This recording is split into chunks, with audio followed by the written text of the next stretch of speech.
Here's a fact that should make every practice owner a little upset. So the practice down the street, right? Someone who looks like you, same size as you, same subspecialty as you, may be getting paid 15% more than you for the exact same services. Same CPT codes, same patient population, different contract, different rate.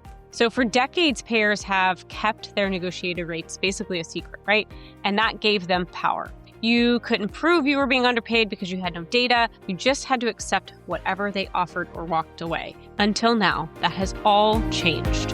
Welcome to NatRevMD, a podcast where we share tips on optimizing medical billing and improving practice efficiency so you can have the business of your dreams. I'm your host, Dr. Heather Signorelli, founder of NatRevMD. Let's get started.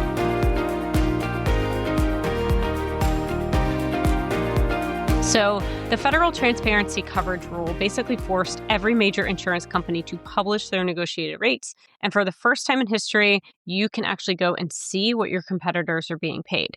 And that data is your most powerful tool when it comes to contract renegotiations. So today we're going to talk about how to use this data to get your rates increased, at least if the payer is willing to show up and negotiate with you. Before we get started, I do want to share a couple resources down below in the show notes. We have an eligibility training toolkit that can allow you to read through the key strategies around eligibility and implement those to train your front desk staff. And then we also have a margin playbook, which is really all around patient AR. So check those out and download if you haven't already. So the federal rule forced payers to publish their rates. So a lot of those rates are on the payer websites individually, and their files are massive, right? So we're talking terabytes, gigabytes, massive amount of data that really a human can't realistically parse out. And they did that on purpose, right? To make it complicated. But there are now companies that are starting to parse that data out, put it into a tool that you can go and review and look at the data and see where you're at, and then use that along with a very talented credentialing team to be able to take and renegotiate your rates with the payers. So definitely want to check that out.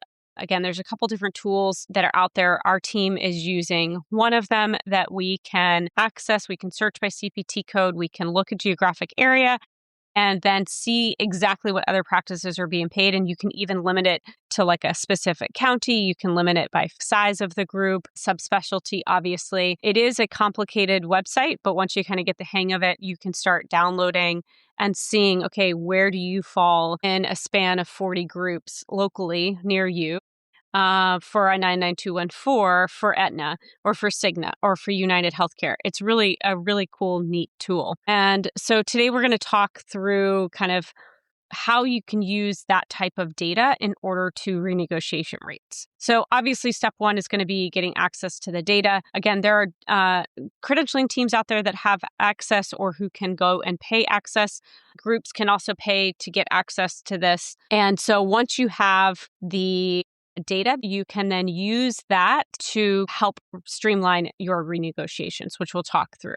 So step two is really building your case. Pull your own practice's contracted rates for your top CPT build codes. And actually, this tool also allows you to pull down your own fee schedule. So another tool.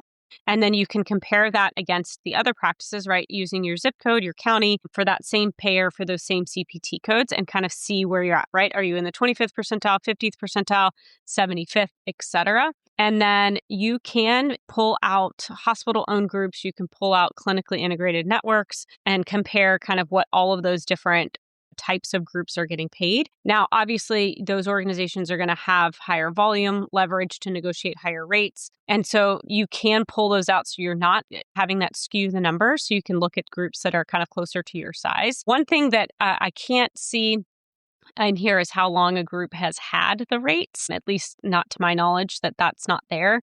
So meaning if a group contracted those rates 10 years ago and they've just got to keep those rates, you couldn't really tell that from the data, at least the data that I've reviewed. And so one of the things that you can do, again, is to segregate by size so that you're looking at kind of same size, same type of group. So once you get your benchmark data, and if you identify, that you're below the 25th percentile, then basically that's what you use to benchmark and your argument in order to get paid, an additional 15 or 20% if you can be able to get that. Step 3 is going to be actually pulling that data together to create a formal letter or an intent of renegotiation. So most payer contracts will require a written notice to initiate a renegotiation. You can't just call provider reps and ask for a raise, right? There is a formal letter and a formal process that credentialing teams would put together.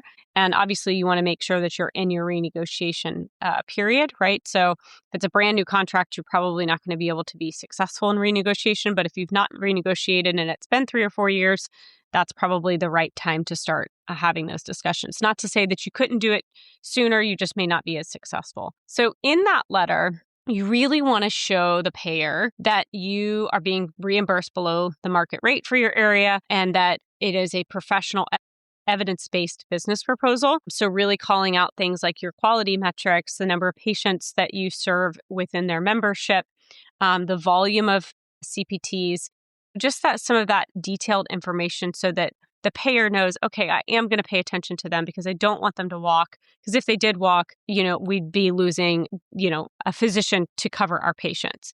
And obviously, some markets that's going to work better than others. Some markets are saturated with certain types of physician subspecialties, so it's going to be harder to renegotiate those than others. But it is at least worth a try. And step 4 is going to be able to evaluate your ability to walk away or go out of network should that renegotiation go south. So this is an important thing for us to talk through. So if you have your top 4 or 5 payers and one of them makes up 25-30% of your revenue, walking away from that payer is going to be extremely challenging, right? Unless you have a wait list or unless you have built up a mechanism by which to cover that revenue, or maybe you don't need that revenue, you could cut expenses. So this is the step that I think most practice owners skip or kind of get nervous about. And I do think it's a really important step for you to understand, okay, here are my top 4 or 5 payers. They represent X percent of my revenue or X percent of my patient volume. And if a payer is going to refuse to negotiate with me, what are my repercussions? What can I do? Can I truly terminate? Or do I need to get more aggressive when it comes to negotiations? Do I need to try and get a provider rep on the phone? Do I need to show them the data that shows that we're being underpaid compared to our peers? Do I need to show them the number and volume of patients that we take care of, et cetera? Now, if it is a small payer and you can cover that revenue in a different location, like from a different payer, from cash pay services, from a membership fee, as something else to cover the revenue, then certainly terminate the contract and go out of network. You just have to be prepared to understand the financials behind that. And of course, I know it sounds scary. So if a payer is paying you 20% below market rate and you see 200 of their patients a month, you are losing money compared to your peers. But the other side of that coin is you need to make sure that dropping that payer isn't going to have a massive impact on your practice. And so really, really key here that if you do have plans to terminate the practice, that you know how you're going to capture that revenue. I really wouldn't threaten that unless you're truly prepared and capable of handling that financially. Again, the goal here is to try and come to the payer with the data, with the process, with all the key points of why you should get paid more and what good you're doing for the community so that you can negotiate that rate for a higher percentage. So again, this data is out there. It's extremely valuable. And it's been very interesting to start kind of poking around with this with some of our practices. So as always, if you are looking for some support when it comes to billing or credentialing services, head on over to notrevmd.com and either use the contact us form, or if you are looking for a free audit, we look at billing metrics, sit down with your group, head on over to our website, top right-hand corner, free revenue audit, and we'll be happy to schedule that up. So hopefully you guys have found this useful. Again, new nugget that I am just learning about myself. And so thought it'd be a cool tool and something worth sharing for you guys. All right. Have a great rest of your day.